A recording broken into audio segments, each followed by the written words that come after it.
Welcome into a brand new edition of WarUp on the WPIAL. Greg Warnock with Jeff Upson as we break down this past week's wrestling results from within the WPIAL and try our best to look ahead. We'll talk a little bit about that a little bit later in the show. But one tournament that was able to go off, and the biggest one I think to date so far this season, and it was the Midwinter Mayhem happening at Monroeville Convention Center.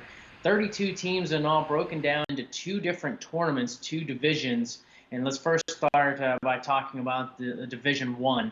And we'll look at it ended up placing out to the top 8, but we'll really focus on the top 4 place finishers from the tournament, just so that way then, in the space of time. But when you look at 106 pounds for the WPIAL, a couple of place winners, Shane Simpson of Pine Ridge finishing in second, Carson Handra of Norwin finishing in third place. Good tournament for Simpson. Yeah, Simpson, he wrestled tough. He kind of a little bit more of an unknown coming into the tournament, but yeah, he wrestled pretty well, all things considered. 106 in both divisions was really wide open, in my opinion. So for him to come away with a top 4 finish was good. At 113 pounds, Anthony Ferraro of Pine Richland finishes in fourth place. At 120 pounds, you had a stacked finals matchup, Mason Gibson and Owen Reinzel. So kudos to Ethan Lieben and Luke Passarelli. Lieben from Hemphill, Passarelli of Norwin. They wrestled for third and fourth. Lieben winning that one 5-3, but Lieben wrestling tough throughout the whole tournament. Yeah, I mean, after his performance at the North Allegheny tournament, it was kind of the question of how is he going to be at 120. But I think he wrestled tough considering Mason Gibson and Owen Reinzel were right there, and him and Passarelli, I think those two could go back and forth on any given day, to be honest. 126 pounds, returning state champ Ethan Bergen of Hempfield falls just short of winning a title. He drops a 9-7 loss to Spencer Barnhart of Malvern Prep. And that was a crazy match. You had a returning state champion in Ethan Bergnick, and Barnhart was just able to outlast him 9-7. Barnhart was like a mini Nick Feldman. We were talking about that yesterday on the broadcast, and he's super stacked. He's really strong, and I think Bergnick's just trying to get back into the swing of things. Honestly, I think all the wrestlers are, to be honest. They're just trying to get back into shape and wrestling shape. So I don't think this is I think this is a minor setback for Ethan. I think he's going to be just fine. I think the question coming into the season for Ethan was, how's he going to do at 126? Being up a couple of weight classes. How did he look in filling out the weight? I thought that too. I was kind of curious to see how he was going to look at 26. I think he looks good. I don't, Barnhart is, he's a physical specimen, so I think it's hard to say. Comparing him to Barnhart, it's hard to do, but I do believe that he looks, good for the weight. I don't think he's undersized, so I would be surprised to see if he drops. To be honest, I just can't see. He looks like he put on some muscle. So, I'm excited to see, because 26. Carter Dybert's there. Potentially, you're going to have Dylan Chappell drop from 32. So, you're going to have 3 guys that were all state finalists and state champs, so it's going to be really interesting if those all 3 end up at 126 in the WPIAL. Well, especially with how deep 120 is though in WPIAL as well, it's definitely 2 tough weight classes to see how it plays out. And Ethan Bergen and Carter Dybert were in the same weight class last year as well, so right. I think it'll be a nice head-on collision. 132 pounds, Briar Priest of Hempfield finishes in second place. He drops a 10-5 decision to Jackson Arrington of Forest Hills, a one-time state champion, the junior from Forest Hills. So that was the big finish for Hempfield's Briar Priest. Yeah, and Eric and I both said we thought Briar Priest looked pretty good for the weight. He's up from 106 to 132. He was a Powerade runner-up last year at 106 pounds. He had beaten Vincent Kilkeary multiple times last year, and now he's up to 132, and I thought he wrestled really well. Jackson Arrington's just on a different level, and I just, there's no fault in him losing to Jackson Arrington, but, you're finishing ahead of guys like Ross Dahl and Connor Heckman, so Priest looked pretty good against Heckman. I thought he wrestled really well throughout the weekend, so I think this is a good stepping stone for Briar Priest, especially being up at 132 pounds. At 138, and joining us here in just a second, Kellen Laffy of Pine Ridge on a great tournament. He ends up winning the championship, defeating Reid Fulmer of Malvern Prep 10-8. Also at 138 pounds, Lucas Capusta of Hemphill finishes in third place, and he beats Luke Geibig of Mount Pleasant 5-0. Yeah, and this was a deep weight class, right? You had, obviously Kelin, but Reid Fulmer's is a really solid wrestler that we've seen from Malvern Prep. You had Lucas Capusta, who was a North Allegheny champion a week ago, and Luke Geibig from Mount Pleasant he's been on the scene for quite a while. You had Bowman from Chestnut Ridge, so it was a deep weight class, and I thought Kelin really came out strong and just. I mean, he really dominated the competition. He looked hungry, he looked aggressive, and I'm excited to talk to him just to see what his thoughts were in his first big tournament of the year. Well, let's go ahead and turn over now and see if we can chat with Kellen on the phone to see how he felt things went on his end. Absolutely. So we're going to be joined now by Kellen Laffy of Pine Richland. He's a junior. Kellen, how are you doing today? I'm doing good. Thanks for having me. So let's talk about your weekend. You had a good performance at the Midwinter Mayhem. What were your thoughts coming into it? Having the first big event of the year for you. What was your thoughts coming into the tournament and really the season in general? My main focus, was just kind of making weight because I haven't had to make weight in a while, so that was kind of a big thing to do. Wrestled Wednesday, so we got 2 pounds, so that was nice. But yeah, that was my big thing about making weight. Once you make weight once, it's pretty easy, I think. Next. Right. And I got to talk to your coach a little bit, Caleb Kolb, about just your style, and he really said he was like he just goes out there every match and he just wants to win every single match, every single point, that was pretty evident this weekend. I feel like you were just going out there scrapping, wrestling hard, a lot of aggression. What's your mindset like on the mat? Because you're back to 138. You're at a weight class that I think you look pretty good at. Did you feel pretty good? Yeah, I felt pretty good. I felt a little slow on my feet yesterday, but my top I thought was pretty good. Everything else was, I think, pretty good, but my feet were real slow. Not very good. Yeah, talk about that finals match with Reid Fulmer from Malvern Prep. He's a tough opponent, man, and you guys were battling back and forth. It seemed like it could go either way, but it had to feel pretty good to come out of that on top. And just take us through that match a little bit. Yeah, well, I was down, I think 4-1 before or 4-2 before like everything really started. He got it in pretty fast. And then once he threw a boot in, I knew I was going to be able to get out. So that was my first escape. And then he took me down, I'm pretty sure, again. And then I got out, I reversed him, and I got a cheap like wipes at the end of it that put me up, I think, 4-5. So after that, I felt pretty good. Yeah, and you had mentioned being down, and you were able to bounce back from that and end up with the win. But talk about just your career thus far. You got 60 plus wins in your junior year. You have been a regional qualifier, but have yet to break through and make it to the state tournament. I said it on the broadcast. I think you're going to surprise a lot of people. I think it's probably a year, not to put pressure on you. It seems like a year that you're probably going to do really well in.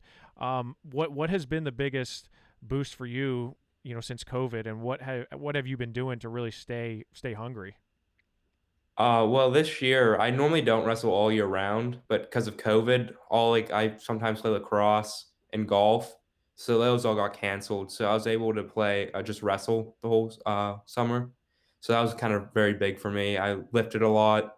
Um, I got up to about like 155 ish, and then I was like, I probably have to get down. So I kind of stopped lifting for a little bit and focused on getting back down. So, and yeah, that was kind of it. So 155 to 138. That's a nice little jump, and Yeah, you seemed like you took the weight pretty easily, pretty well. Because I actually said this yesterday. I was like, man, I'm kind of surprised that he's already down to 138. kind of, and I say Yeah. early in the season, even though it's you just haven't wrestled at all. So I guess like you said, the main goal yesterday was to make weight, and you did more than that. You wrestled pretty well too. Mm-hmm. Well, what was it? Last my freshman and sophomore year, I said I wanted to go 13 my freshman year. Then I think I went up to 20, didn't make 13, and then my sophomore year I wanted to go 26, and I was up at 32. This year I wanted to go 38. So this is the first year I like made my true weight. Now, So that's what pretty good. kind of a weird season, right, for you this year with COVID and with the uncertainty of everything going on. Coming into the season, what are your goals? You like I said, regional qualifier 2 times, very close to making it to the state tournament. Have battled with a lot of guys that have made it to the state tournament. Always I feel like you're always in a pretty deep weight class. So, and 38 is probably not going to be it's going to be a pretty deep weight class again this year. Cole Hammett, Finn Solomon, so you're going to have your hands full. What are your goals coming into this kind of weird and uncertain season? I'm just trying to make it to the podium this year. Hopefully I can, and just stay healthy because I feel like a lot of people could drop out pretty fast because of COVID. So Right. staying healthy is pretty important. What are your feelings on the team overall? We got to see Cole Spencer, Shane Simpson was a guy who did well. What are your thoughts on the team? It looks like you guys wrestled really well. Yeah, we all wrestled pretty well. Cole did good. Shane did really good. Anthony did really good. But I think our team should be pretty. After this, we lost to NA a couple last Wednesday, and I just think everything's going to start clicking pretty soon, and I think we should have a pretty good chance for our team to make it to like WPIALs or pretty far into WPIALs. And what's the next big thing that Pine Richland has on the schedule? I know it's always it's always up in the air, but what is the next thing you guys have scheduled? What's the next big thing? I The big thing is probably Powerade. Is that in 2 weeks? I think this week, next week, sometime. Um, and I think we have a tournament this weekend, Okay. like a team tournament this weekend. Okay. Well, looking forward to seeing you battle with some of those guys like we had mentioned, maybe Cole Hammett, Finn Solomon, and whoever else is down there at the time at 138. But I thought you looked really good this weekend, and I'm sure it felt good to get back on the mat and come out with a championship at the Midwinter Mayhem. Yep. Thank Awesome. you. Yeah, thank you, Kellen, for joining us, and we'll see you very soon. Okay. All right. See you. Have a good day. Yep. Thank you. Okay, Greg. So, Kellen Laffy, man, I thought he looked really sharp this weekend. I thought he wrestled really tough, really aggressive. And like I said on the interview, he's a guy who's been on the bubble. He's been very close to making it to the state tournament. I think, had this not been a COVID year, I think he would probably be definitely going to the state tournament. But now it's just like, you just don't know, right? You just don't know what's going to happen. So, but I again thought he looked really good to start the season. So, very impressed with him.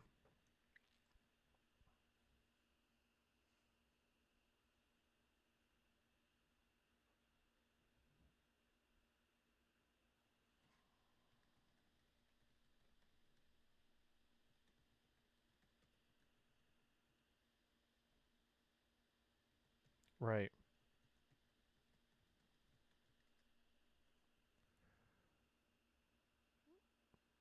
Yeah. Yeah, he really was.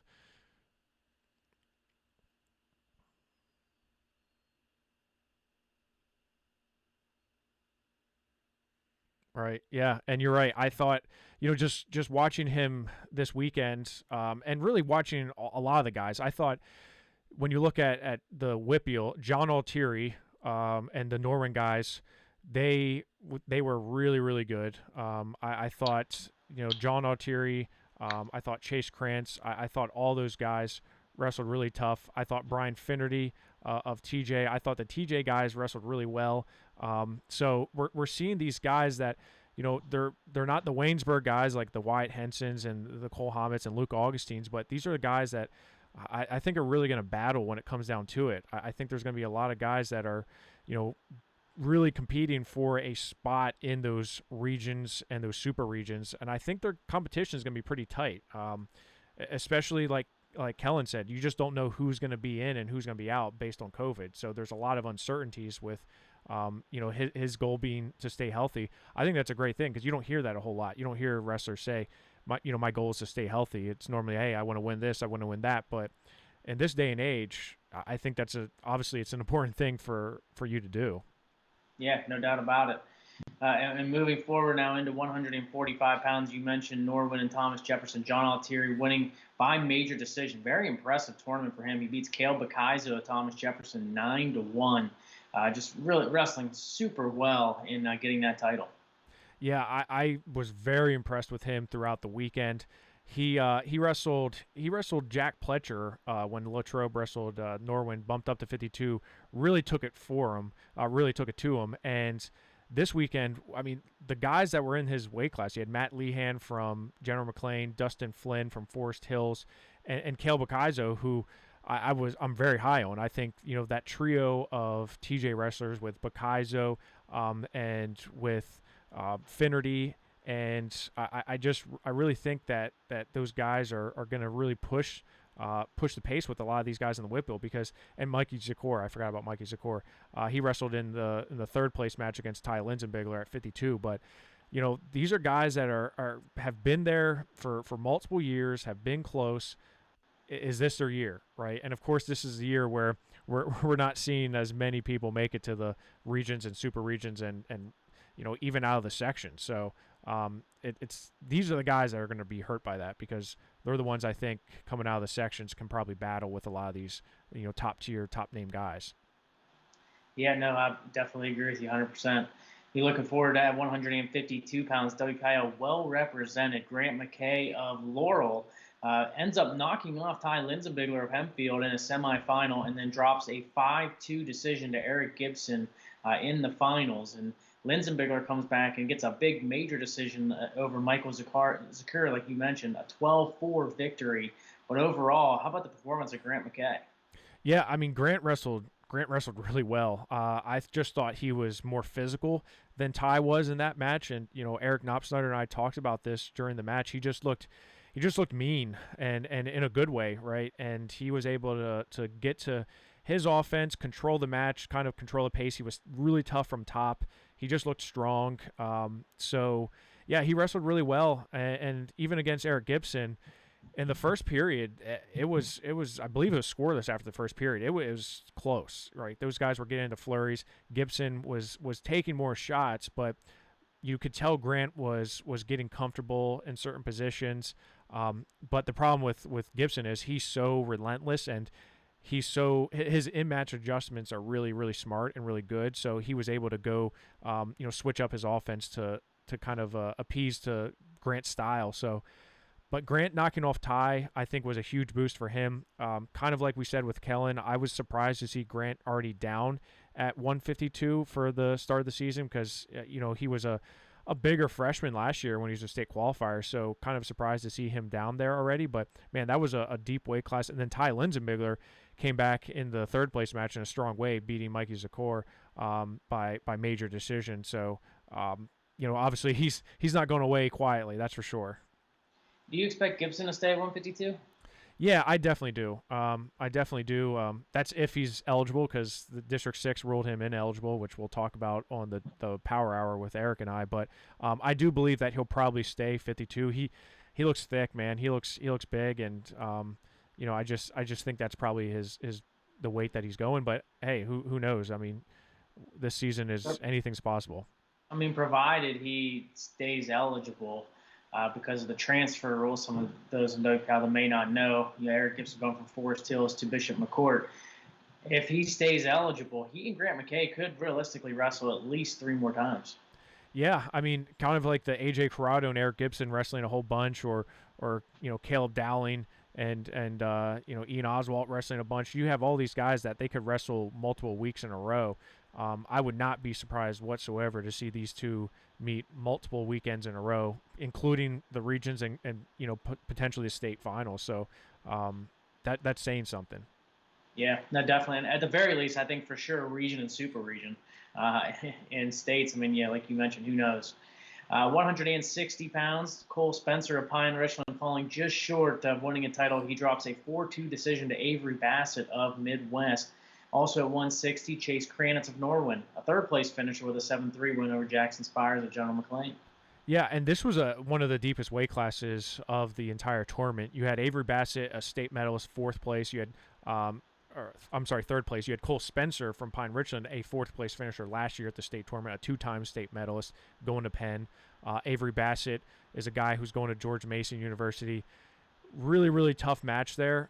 He was just able to win the positional battle with Cole Spencer. He was getting in pretty deep in shots, and Cole was just unable to counter it. But Cole had a great tournament nonetheless because he beat Jackson Spires, who's a state medalist last year.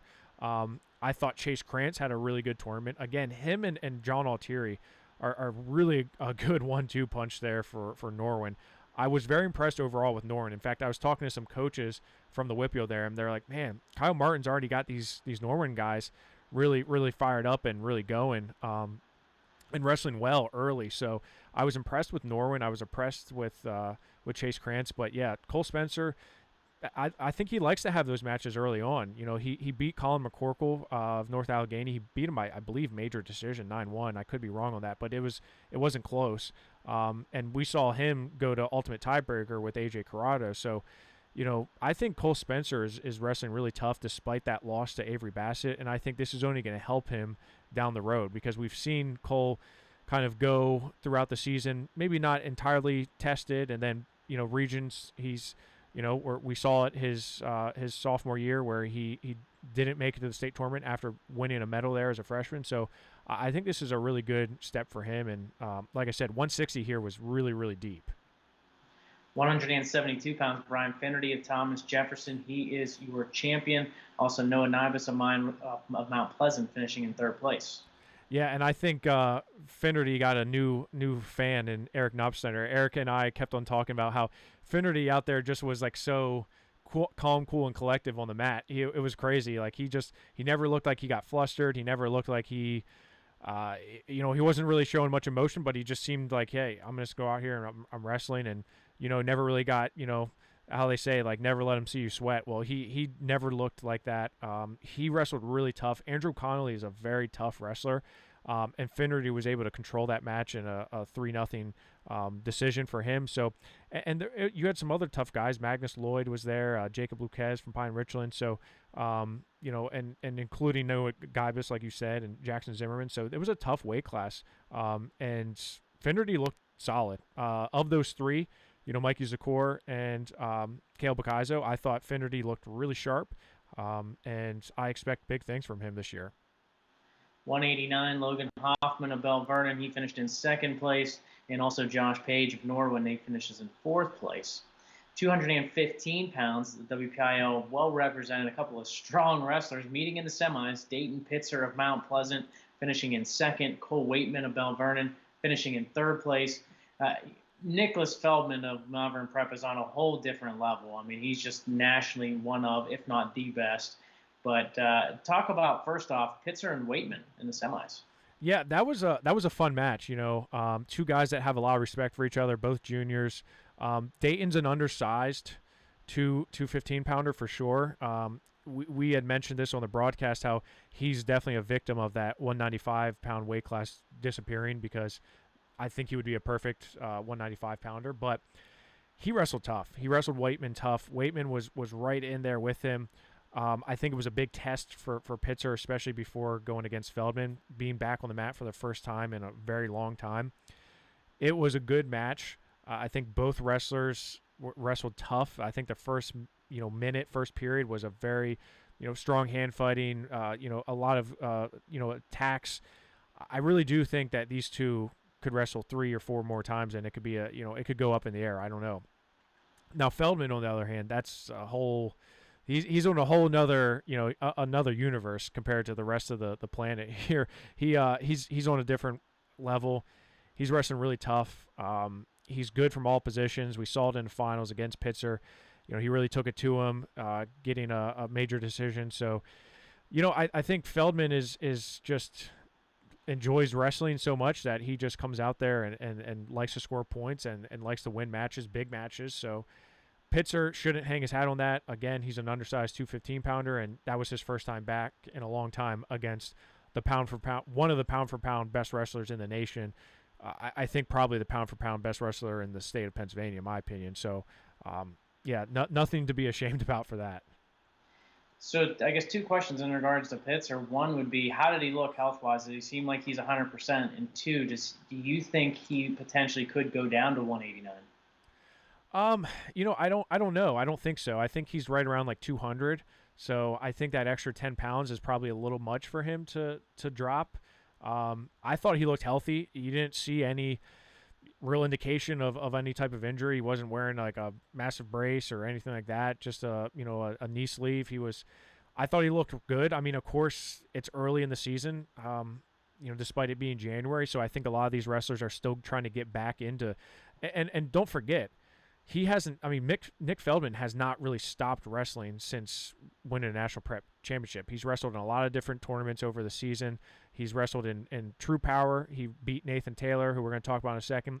He wrestled in Flo's Who's Number One, got a win there. So Nick Feldman's battle tested already. For Dayton Pitzer, this was a very big test for him after that big injury. So I thought he looked great. I just think he needs to get back into his winning ways and get back into wrestling shape and get back to just getting his hand raised. To be honest, I think Pitzer looks fine though. Health wise, I thought he looks great.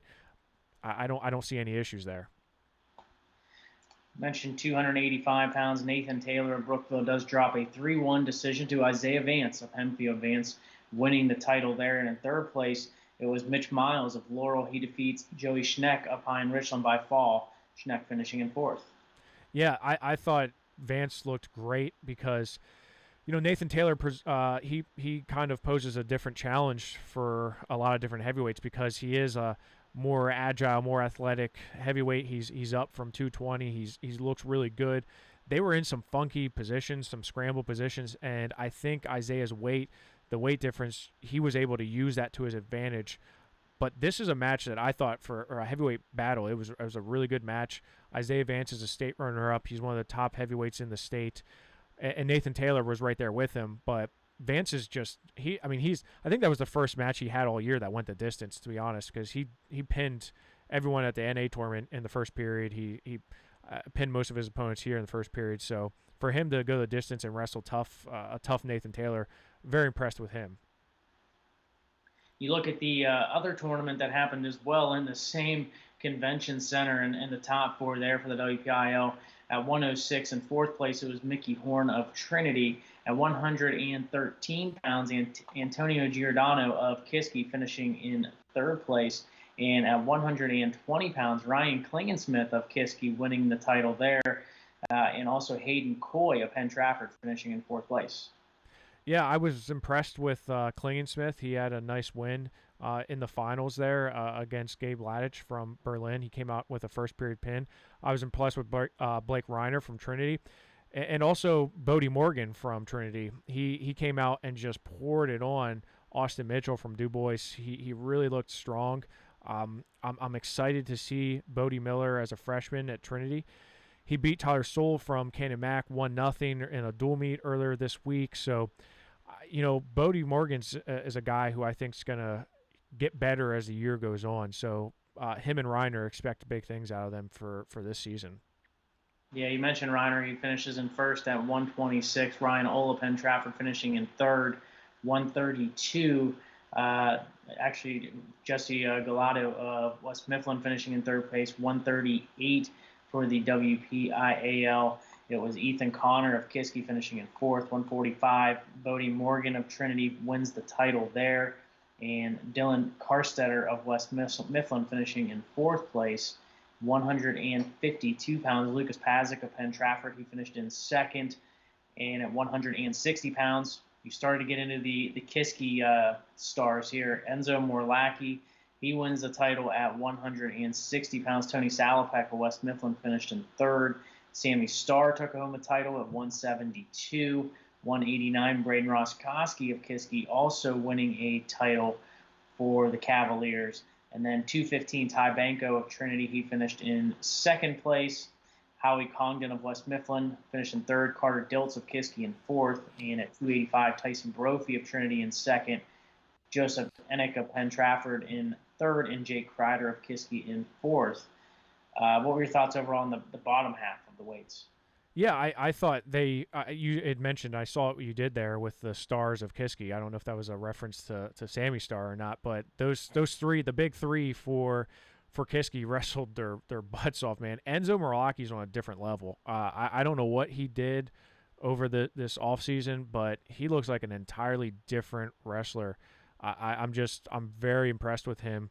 He came out and just dominated state qualifier Jack Rimpa 14-3, just taking it to him. I mean, I think he wanted to go another period too, like just to get the tech fall. So Enzo's looking great. I thought Lucas Pazik from Penn Trafford looked good, although he did drop it an overtime match to Gavin Stewart in the finals. Sammy Starr, he beat Gage Musser, who's a state medalist, fourth last year. He's very tough, and Sammy Starr kind of just dominated. Sammy's on a different level as well. I'm really excited to see him and Luke Augustine lock horns, because I think those two are going to – Sammy Starr's just unpredictable, man. He's fun. He wrestles without any fear, so very impressed with him. And likewise with teammate Braden Roskoski, he dominated. He didn't have – I think he only had 2 matches. 89 was missing a lot of wrestlers, and he just dominated. He wasn't really tested too much. Ty Banco, Berbachok from Berlin really just kind of out-muscled him, out-dueled him in that one. Marvin Beatty, he's one of the best heavyweights in the state. He pins Tyson Brophy, so again, no shame there. But overall, very impressed with the Kiski Cavaliers trio there of Starr and Enzo Murlaki and Braden Roskoski. I thought they all wrestled really tough and really strong. In fact, I would have liked to see them in the Division I, because there were some deep weight classes. 160, for example, Enzo. I would have loved to see him and Cole Spencer. Yeah, or and then Avery Bassett as well in that mix. That would have been then you have Chase Kranitz, who wrestled well. I mean, that just been a deep weight class would have went even deeper. And you look at just Kiski overall, I thought they wrestled very well in the tournament. A lot of top 4 finishes in that Division II tournament. Yeah, there were, and again, just the way it all kind of got laid out. That's just the way that it was, but. I was excited to see some of these guys back on the mat. It's been a long time since we saw a lot of these guys, so and a lot of people just were happy to be there wrestling, right? So they just wanted to be out there wrestling, and that's what they did. So it was good. It was fun. Had some duels take place as well this past weekend. One was at Cannon McMillan. 4 teams participating there: Canon-Mac, Erie Prep, Connellsville, and Latrobe. And here are the scores from all those matches. Erie Prep defeats Cannon McMillan 30-24. Cannon McMillan over Connellsville 45-15. Erie Prep over Latrobe 39-26. Latrobe over Connellsville 36-31. Cannon Mac over Latrobe 40-27. And Erie Prep over Connellsville 54-17. And you look at those matches. One, Cannon Mac, I had a chance to see them against Trinity as well. We can talk about that in a little bit, but obviously, not as deep and not as strong as they have been in the past, but still hanging into the thick of things, wrestling the Erie Prep tough. But how about Latrobe as well? They beat an up-and-coming Connellsville team, so Latrobe improving on their performance, and they battled Erie Prep tough. Yeah, I thought the here were Latrobe. I thought Latrobe wrestled really, really solid against some very tough competition, and to be honest, when you looked at Cannon Mac on paper, you thought, okay, they're going to keep it close with Erie Prep, but I didn't know if Latrobe was going to be able to keep it as close with Cathedral Prep. And you look in that Cannon Mac Erie Prep match, I think there was at least 3 or 4 matches that came down to just the decision. Brandon Damey fell 4-2 to Sam Stab. Van D only beat Halp 7-4. Stark beat O'Donohue 6-5. That's a swing match right there. Cayman Smith beat Costa Moore 2-0. Marco Ramos beat Elijah Hunt 8-4. I think that Stark match, that Cayman Smith match, those can go different ways. Panera Johnson got a decision against Martini. Stafford beat Blassie. He beat him 4-2. So those are all matches I think could be toss-up matches, to be honest. So although, yes, Ken and Matt came out on the losing end of this, I would not be surprised to see if this score flipped because, number one, Erie Prep had 2 forfeits in the match. They forfeited 89 and 106. So if they can get someone plugged in there, I don't know if they have someone injured or out, but really, Ken and Mac, they could have just flipped a few matches, and this would have been an entirely different match. So I was impressed with them, but I was also really impressed with Latrobe. We got to see some big-time matches, to be honest with you. There was quite a few matches there where I was surprised to see some of the results. If you look at the Ken and Mac Connellsville match, Andrew Binney beat up Jacob Layden 12-6. I thought that was a good match. Jace Ross, a state medalist, beat Costamore, a 2-time state qualifier, in sudden victory 4-2. Kessler was able to beat Martini 6-1. So that was a good match for them. But, Connellsville probably, I mean, I'm not saying I'm not as high on Connellsville as I was coming into this, but I think I'm just more high now on Latrobe because Latrobe was able to battle with Cathedral Prep. They had a couple guys really show up big for them to get falls. Kilkeary was able to pin Stab. Nathan Roth got a major decision over Kamen Smith, and it's great to see Nathan Roth back on the mat. He's obviously he was injured last year at the regional tournament, but he wrestled well this past weekend. I think he's going to be a force this year. And, and we talked about how good Kiski was, but in the match against Connellsville, I don't know if you noticed this, but Chad Ozias beat Vincent Kilkeary, Greg. So that was a pretty surprising result for me. Kilkeary, a returning state medalist or state champion, number 1 in the nation at 106 pounds. He hasn't been down to 106 yet this season. But Chad Ozias, props to him for beating a state champion. I don't care if it's at 120 or 113. He had a nice win there over Kilkeary. So, what does this say about Kilkeary? And, are we going to see him down at 106 sooner rather than later? Yeah, I would think so. I mean, dropping that loss, I did not catch that result. But yeah, I mean, I guess in that you look at that breadth. I mean, Kilkeary essentially a 106 pounder going all the way up to 120, but you still expect him to win that kind of match. It was tight, 6-5, but loss is a loss, and it's definitely one where you have to wonder, okay, how long until Kilkeary gets down? You mentioned Nate Roth as well, and boy, he would have been a state qualifier, right? I mean, he probably would have been a state medalist too. I think. Yeah. Last year, I think he would have been a state medalist. Right, and so to see him back on the mat, like you mentioned, it was awesome, and he performed really well. I mean, in addition to what you mentioned too, he picked up a fall over Costa Moore, who's a 2-time state qualifier. So right. Just to be able to see him back on the mat was huge for Latrobe. But yeah, definitely, I was really impressed with how Latrobe wrestled, and a lot of tight matches overall. There was a ton of tight matches. In fact, we saw a rematch of True Power. We saw Panera Johnson and Jared Kessler wrestle. You called that match at True Power. Kessler was coming out firing in all cylinders at 152 pounds. Well, these two met again. They wrestled in the 3rd and 4th place match at States last year. So this was just another meeting between these two guys, and Panera Johnson comes away with a 3-1 sudden victory win over Kessler. So again, you look at where they start and where they finish. Panera had a great Super 32 after True Power, was able to get a win here in overtime.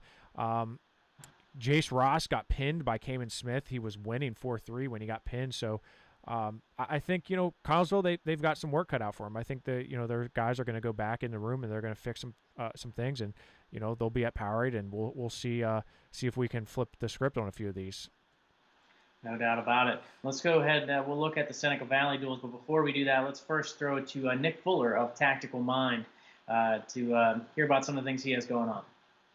This is the Tactical Mind, and I work with athletes in the field of sports psychology as a cognitive performance coach. Within 5 minutes of talking to a parent, they make the connection right away that this would be great for my kid to have when they're in college, when they're just going through the ups and downs of high school. Who wouldn't benefit from having more self-awareness? Who wouldn't benefit from having the ability to self-regulate our emotions and our counterproductive thoughts? Who wouldn't benefit from having more optimism, not just on the field, but in life? Want to mention, if you use the promo code POWER, you'll receive 50% off your initial consultation. So again, use the promo code POWER, POWER, and you'll receive 50% off your initial consultation. Seneca Valley duels also took place this past weekend. Wrestling there, in addition to Seneca Valley, Quaker Valley, Plum, Mount Lebanon, Hampton, and Franklin Regional. And Seneca Valley ends up coming away with the championship, going 5-0 on the tournament. And overall, just another impressive display by Seneca Valley here as they get further in and trying to contend here in the WPIAL. Yeah, I thought they wrestled really, really strong. We saw them at Reynolds, defeating Reynolds and Sagertown, but this was a different test for them, having Franklin Regional, right? Because Franklin Regional has a couple big studs.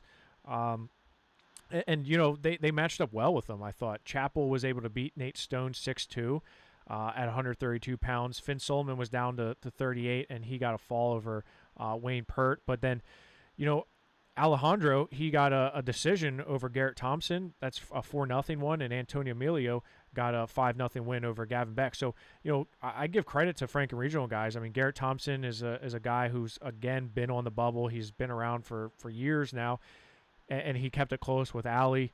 Gavin Beck able to keep it close. Liam Volkklaas was able to get a fall. TJ Border was able to get a fall. So those were the difference. And, of course, the forfeits, right? Because Franklin Regional had to forfeit several weights, including heavyweight and 106. They were without Tyler Capusta, so Connor Smith was able to get a forfeit. Overall, Seneca Valley, they just get better and better, I think, as the year goes on. The more I look at them, the more I think they're going to be really tough. Obviously Waynesburg's the team to beat, but Seneca Valley's not entirely too far behind. Yeah, no, definitely not. And you look at, how the rankings may have changed after a week of wrestling, and I don't know if there's much to change. Waynesburg still remains that top team, but I think right now is it Seneca Valley or is it Hemphill? I mean, you could probably. I think it's for sure right now. It's Seneca Valley. Hempfield is not where I thought they were. They're missing. They have some guys that aren't in the lineup right now, and I don't know if I don't have any inside information to know whether they're coming into the lineup or not, but. They're not quite where I thought they were. Seneca Valley is really doing well, so I think it's no doubt Waynesburg, Seneca Valley now that we've seen action for a couple weeks. But I think Hempfield, Canon right there in the mix.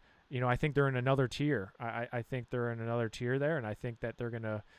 I think they can compete and wrestle well, but I think Waynesburg, Seneca Valley, kind of up in their own little section there, with Waynesburg maybe being a little bit higher because Waynesburg is, like Nick Feldman, they're on another level. Yeah, no doubt. I mean, and we'll talk about Canon in a second, but, you still have them in that 4, 5, 6 range. North Allegheny climbing into there as well. And now seeing Latrobe and Connellsville wrestle, obviously Connellsville's got a little bit of work to do, but Latrobe, looking impressive. They might be able to get into that story as well. Some scores from around the WPIAL as well, and one of those was a match I got to be at. Cannon McMillan over Trinity, 47-19.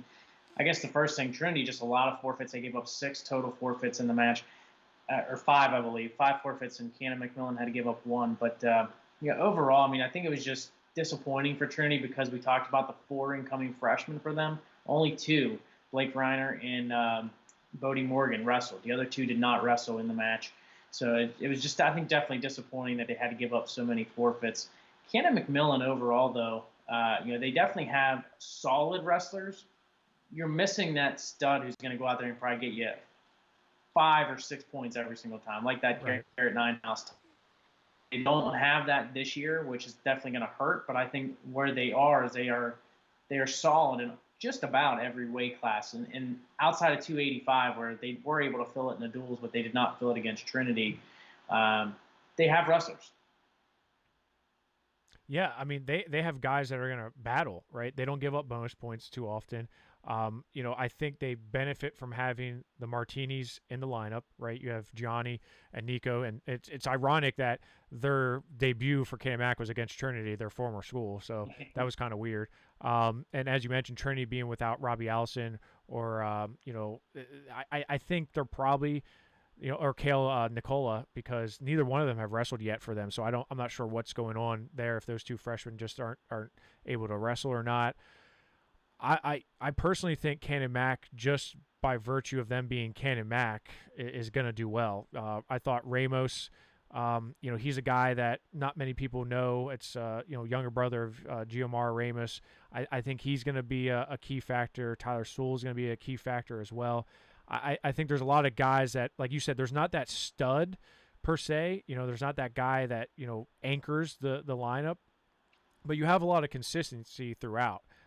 You still have a Rohaley, you still have Costa Moore. So and freshmen like Andrew Binney, can they be relied on to get bonus points when they need it? And that's the question. And we saw them push Cathedral Prep, but it's going to be a whole different story when you wrestle a team like Waynesburg, because there's nowhere to run and hide against a team like Waynesburg. There's so many studs throughout that lineup that it's just, you're not running away from that. And it's a matter of, if you give up those bonus points, those are just going to keep on piling up, and it's like I said, this is not the Cannon Mac of years past, or at least last couple years, but they're still able to battle, and I still think they're not gonna go away without a fight. That's for sure.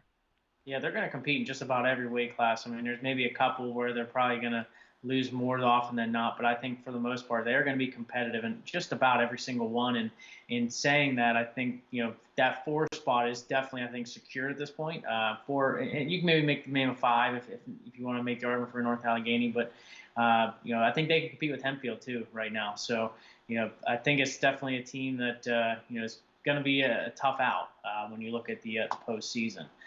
A couple other matches from around the WPIAL. Norwin had defeated Latrobe 40-27. So we talked about their individual performance at the Midwinter Mayhem.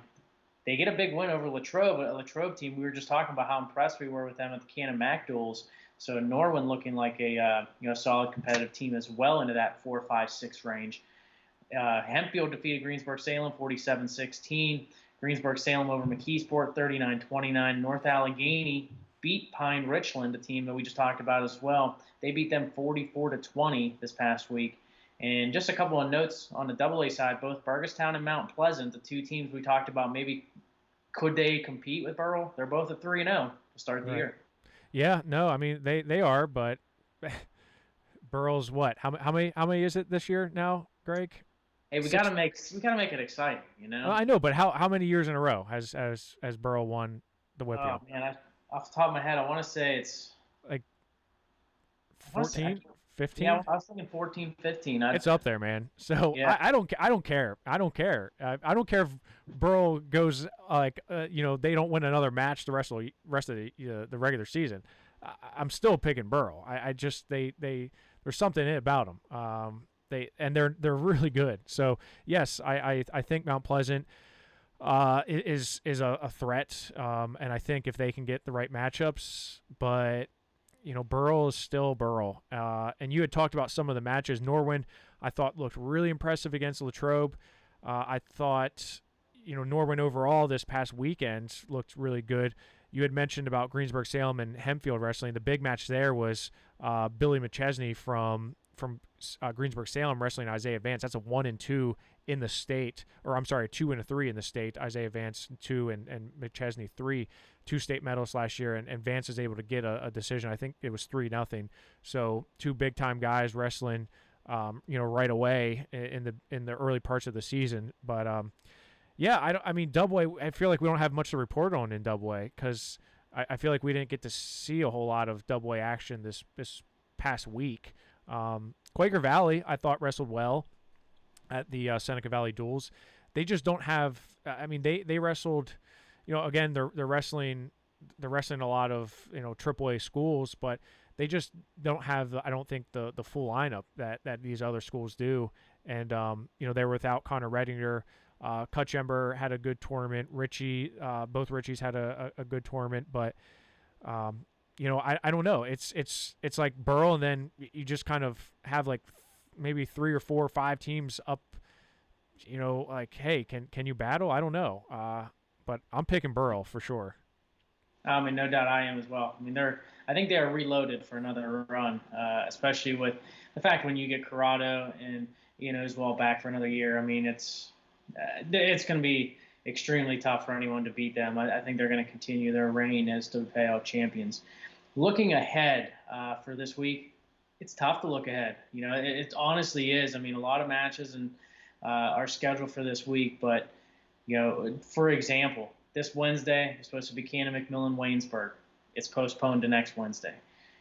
A lot of and then I believe also there was in AA, for instance, McGuffey and Best Center postponed. So there's a lot of matches that end up taking place within WPIAL or supposed to take place that get rescheduled. And as opposed to looking ahead to this week, I think the conversation that we need to have is, what are they going to do in February? If there is any kind of come into contact with somebody, contact tracing, you have to be out for 10 days, you have to quarantine for so many days. How is it that wrestling is going to have back-to-back tournaments? I know they want to have a section tournament and a WPIAL tournament and a Southwest. I just don't know how they're going to be able to pull off all these back-to-backs. I don't know either, Greg, and it's scary because we saw some of the top teams get affected by this. Waynesburg had to shut down for a little bit, and there was a lot of guys that they got held out because of contact tracing, and like you said, when it comes to February, how's this all going to pan out? Because I can tell you from personal experience, we're way behind on the vaccination of Pennsylvania. I mean, like, I don't know what we're doing here in PA, but for the vaccines they're not getting to people, not fast enough, not like that we thought they were. I don't know what's going to happen, Greg. I would expect most teams, like, you have to have your bubbles, right? I think most teams have preached to their wrestlers that, hey, you've got to have your close-knit people that you're around, and that's it, right? You can't be going out, you can't be doing stupid things, because it could cost you your season, and it really could cost you your teammate's season, right? It's because, again, I don't have to be sick and symptomatic. I don't have to be showing any signs. However, I'm around somebody who was sick, that changes the game. Now we're all shut down for 10 days. So, I think a lot of teams are hesitant and a little apprehensive about having the team, especially when you look at the team portion of this, because remember, we're getting right into teams in a couple weeks. So imagine if Waynesburg had to shut down before the team tournament and they're out. I mean, like, that's a reality, though. That's a reality that is it's possible. So yeah, I don't know, man. I would not want to be a coach, an athletic director in a high school right now, because you got a lot of tough decisions. You're kind of being pulled in different ways. You want to compete, but yet you got to be careful. I don't know. It's going to be interesting to see how these teams handle the uncertainty of this. And you had mentioned about the team tournament coming up, and I had a couple conversations over the weekend at Monroeville Convention Center about the team tournament, the state dual team tournament, and I got a lot of people were kind of saying what we were saying, like, how in the heck are you going to keep a kid who loses in the subsection, and you're going to tell him to keep your weight? You got to come back in a month and a half and compete in the state dual team tournament. I don't know if I see it happening, to be honest, but who knows? And right now, the only really big thing scheduled for this weekend is the North Allegheny 8-team individual. I believe it's Greenville. I know some of the teams: Greenville, North Allegheny, Norwin, Trinity. I don't know who else is coming, but those are at least the ones I thought are coming. So, yeah, I don't know. It's a lot of uncertainty, Greg. That's all I can say about that. Yeah, no doubt. I mean, I guess the one thing with the state team championship is they'd only take the champions. I think the tough part about only taking the champions is how many years in a row have we had Nazareth and Bethlehem Catholic from the same district, right, finishing 1-2 or 1-3 in the state, or the WPIAL for that matter. When you look at the success we've seen from Waynesburg, Canumack, Seneca Valley. I mean, they're finishing top 5 or 6 in the state. All 3 teams. To only take one, you're definitely taking away a medal from one of those teams. It's just, I think it's just going to be interesting on the individual side, because you knock out a team like, let's say, Waynesburg. You can't advance to the next week. If you don't wrestle Right. that week, you can't wrestle the following week. So you're eliminating a lot of people, but at the same time, you can't, like, it'd be one thing to say, well, Waynesburg got knocked off, so we're going to postpone the tournament a week. Well, you can't do that, because what if the next week someone from another school has a state champion or a state medalist who could be a state champ, like let's say Mount Pleasant and Dayton Pitzer can't wrestle. So Right. now you're going to shut it down for him. Like you can't make special guidelines.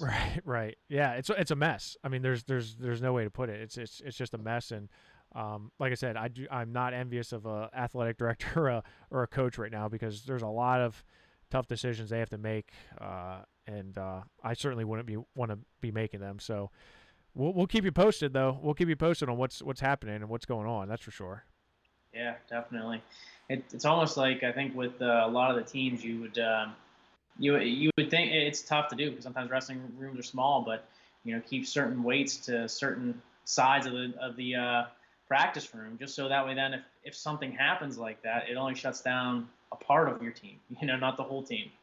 Yeah, I've heard of teams, out east and maybe some in the central part that said they split up their practices into two. Like you have an A and B, and based on weights and things like that, to kind of have some distancing, but also just to eliminate that quote community spread of having 30 potential wrestlers all in the same room, and contact tracing says now you all have to be out. So yeah, you got to think outside the box, right? You got to do some, especially if you're one of those top teams. I would think you want to do things to protect your wrestlers and protect your team, but I don't know how that is, because you can go to Powerade at the Monroeville Convention Center, someone on your team has test positive, and boom, all of a sudden things start falling apart. So yeah, I don't know, but I certainly don't want to see people like holding out until the postseason, because that's not fun either. There's no real easy solution here, Greg. Well, and if you hold out to the postseason too, you come in and you're wrestling rusty, and you're not going to be wrestling at your peak performances, which you need to do, because guess what? There's not as many wrestlers qualifying. Right, exactly. So yeah, it's a catch-22. It's what do they say? You're stuck between a rock and a hard place. No doubt about it. Well, I want to thank Kellen Laffy for joining us on the show, and I want to thank you all for listening in to week 2 of WarUp on the WPIAL. Jeff and I will be back next week recapping the wrestling action that does take place and get you ready to go for the following week. Thanks, everybody. Hope you have a great night. Stay safe, and we'll talk to you next week. Thanks, Greg.